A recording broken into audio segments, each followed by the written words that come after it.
Do a quick video going over all the big ideas that we have learned this unit. In this video, hopefully, will be designed to help you study um, for the end of the unit assessment. Just going over a few ideas. So, looking at my study guide, I know that the first big idea that we talked about was common abiotic and biotic factors. And where we started to talk about this was the American pica, where we talked about biotic factors like 50 pounds of hay, or abiotic factors like rocky talus slopes with lots of space and 78 degrees Fahrenheit or cooler to prevent death. So when we talk about common abiotic and biotic factors, we're really talking about the specific living and non-living things that make a species successful or not.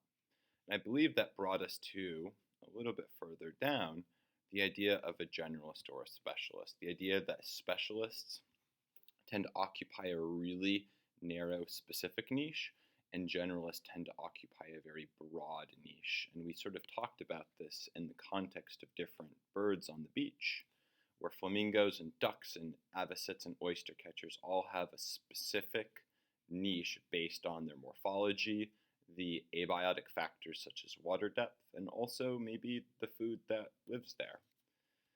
When we talk about niches, there's two different types of niches to consider. There's fundamental niche, which is your possible places to live given your ability to survive in different abiotic or biotic conditions.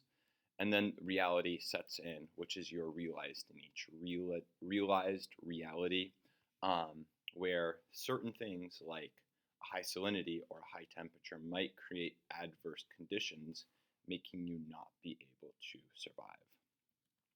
This sort of led us into some more work thinking about climate change and how abiotic factors might make some species less favorable than others, which led to us thinking about invasive species.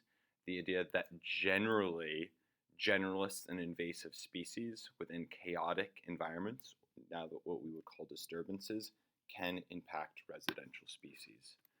I might encourage you to take a look back at some of these examples, which we have in Schoology, if you are a little bit uncertain about that. This then led us into a lot of work outside with our soil data, etc., which we'll get into later.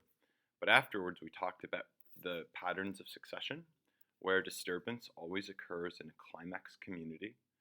Pioneer species that tend to be generalists take over, and over time, that biodiversity is replaced by more and more specialists that live longer, that have larger body forms, that tend to be more susceptible to disturbances, and then the pattern repeats itself. In terms of different pieces of information in regards to different populations, we talked about a few big ideas. We talked about dispersal and distribution, basically the idea that your lifespan and your age to maturity determines how fastly you can spread in an environment, and how you organize yourself as a clumper or as a randomer depends on your preferences and niches. We also mentioned and discussed that when it comes to the ability to grow in an ecosystem, your recruitment, which is your ability to have offspring survive to adulthood or not, as well as your ability to grow exponentially or logistically, would have some big impacts on your overall population size. And then the last thing that we talked about was just the intermediate disturbance hypothesis.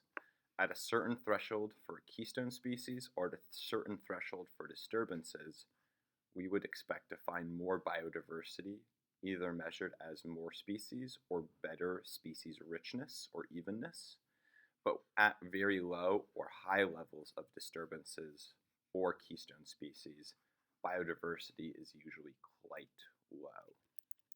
The last thing we talked about was just considering the role of keystone species and trophic cascades, in which if you add things to the top or the bottom of the food chain, that can have big impacts on levels above or below.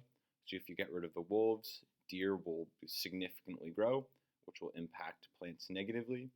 And if you make plants get bigger, that should increase deer, which should increase wolves. Bottom up and top down. And the last thing we just talked about was how population dynamics occur between different prey and predators and limiting factors. So generally when prey go up, so too do predators. And when predators collapse, prey often can rebound. And in the story of St. Matthew's, when you have a population exceed its carrying capacity, it generally has a large die-off period. Those, I think, cover all of the content ideas that we have talked about so far. Now, in terms of skills for this, I think these early slides that I find in like slide 18, 19, 21, and also slide 10 in terms of what a claim is, what evidence is, and what reasoning is would be good slides to revisit. That's going to be the first 3 skills on your study guide. In terms of data, if you go back and look at tree species PowerPoints, I would expect you to feel comfortable looking at a niche map like this, or a niche map like this, thinking about what the colors, the range, and the distribution means for a generalist or a specialist, and also being able to look at scatter plots and tell me what R squared means in terms of possible relationships when it comes to good or bad data. In terms of values that I think are important, average and range, I'm going to hold you to. What is the average value and what's its range? I'm not going to hold you to standard deviation. I think that will be something we discuss more in our next unit. That's it.